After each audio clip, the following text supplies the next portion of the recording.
Compound interest is the eighth wonder of the world.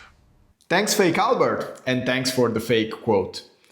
In fact, Albert Einstein never said that compounding is the eighth wonder of the world. I think there are other wonders in life much better than compounding, but compounding is a very powerful idea you need to master. Hi, I'm Marco, and welcome to Reaching 10. On this channel, we discuss early retirement in Europe without hype, focusing on what actually works. In the last video, we have seen two of the three pillars of financial independence. First, we have calculated the freedom number. Then we have analyzed the gap, how to take control of the difference between what you earn and what you save. And today we will go into the third pillar, the machine. And at the core of this machine, there is something called compounding. Understanding the concept is very simple. It will take less than a minute to go through it. Then we will take three examples that will help you understand this in real life. Imagine you invest 1,000 euros. 1,000 euros invested at 10% will return 100 euros. So for the second year, you will have 1,100 euros to invest. At 10%, they will return 1,210 euros, and so on. As you can see, there is something that compounds. So it's not only the initial capital you have to invest, but it's also the interest that this capital generates that are reinvested. When you take a look at this in the short run, it does not look like a lot of money. But let's expand this amount of time. If you had invested 1,000 euros and you live there for 100 years, somebody in your family, your grandson, will find in 100 years the staggering amount of 13 millions. This is why compounding is so powerful, because it's not about the amount of money you put at the beginning. Is that whatever that money generates is automatically reinvested, so they will grow as an exponential. But let's take a look at three examples. And by the way, the third one is the one that will resonate with you the most. So for the first example, we will have two people, Carl and Anna. Carl earns 6,000 euros a month.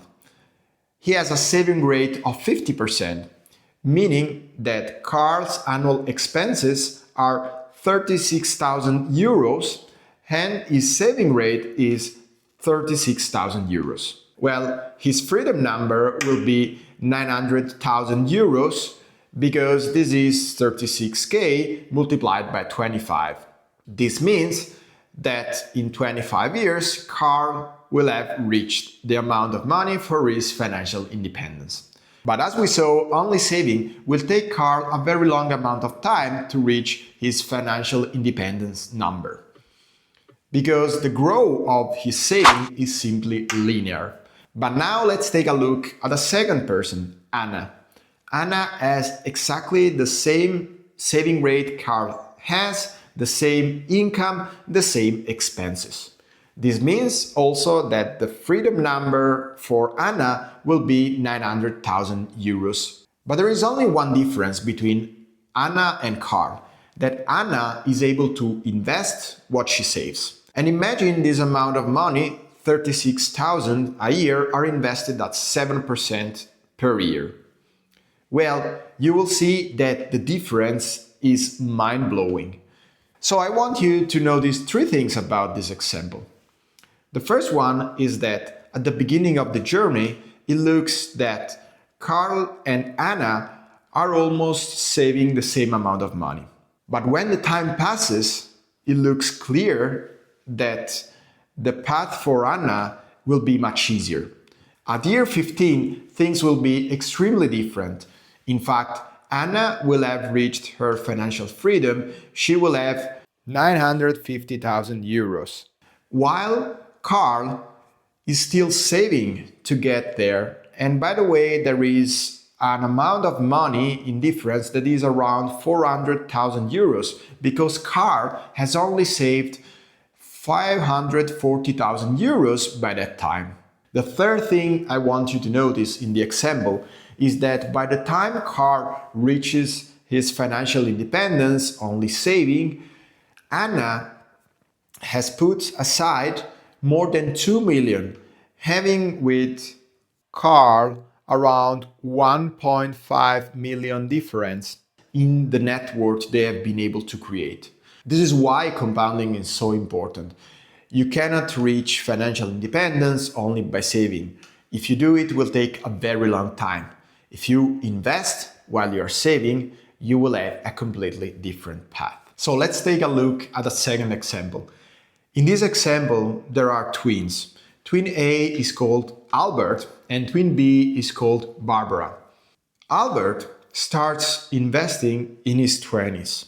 So he puts aside 500 euros every month and then he consistently invests. He's saving until he's 30 and then just keeps that money invested. On the other side, Barbara has been pretty fearful about investing. At 35, seeing Albert's results, she's finally convinced. So, Barbara starts investing, doing the same thing Albert did. She invests 500 euros a month. And by the way, she does not do it only for 10 years, she does it continuously. Do you know who will have more money when they are 65? Albert put money for 10 years between 20 and 30, and Barbara has been consistently putting money into investing, but only starting at 35. The difference in their accounts is mind-blowing. In fact, Albert will have almost 1 million euros, while Barbara will only have around 600,000. I would say that another fact that is even more interesting than the final value of the accounts at 65 is how much money they put into it. Albert has been putting 6k a year. So for 10 years, this is only 60,000 euros. While Barbara has been consistently putting 500 euros every month for 30 years, from 35 to 65. The amount of money she has been putting is 3 times the amount Albert put.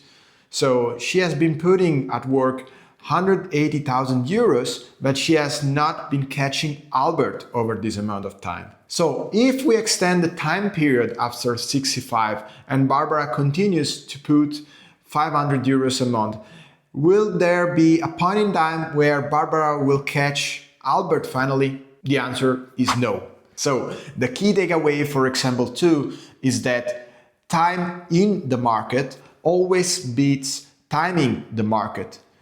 In fact, starting investing late will cost you much more money than simply doing it early and consistently. Now, let's take our final example for this video, and this should be the most relevant to you. Imagine you have 100k stopped in your bank account and you are not investing because you are afraid of it. Let's imagine that you keep it safe for 20 years in the bank. Then there will be inflation at 2.5% a year, or you could invest this at 7% a year as nominal return. Basically, over 20 years, your 100,000 euros in cash will have the purchasing power of 61,000 euros. While if you invest at a real return of 4.5, that is the 7% nominal minus inflation, you will have 241,000 euros. The real cost of having 100,000 euros stopped in your bank account for 20 years is the difference between 241,000 euros and 61,000. This is a difference of 180k in 20 years. I really hope that this last example helped you understanding how much is the cost of not taking action on your savings. So now you can ask me, yes, Marco, you talk about these returns, but how do we invest? Well, we are just starting on this channel a mini series about investing. If you are interested, please like and subscribe. It takes few seconds to you, but it helps the channel a lot. I'm Marco. Let's engineer your freedom. See you in the next video.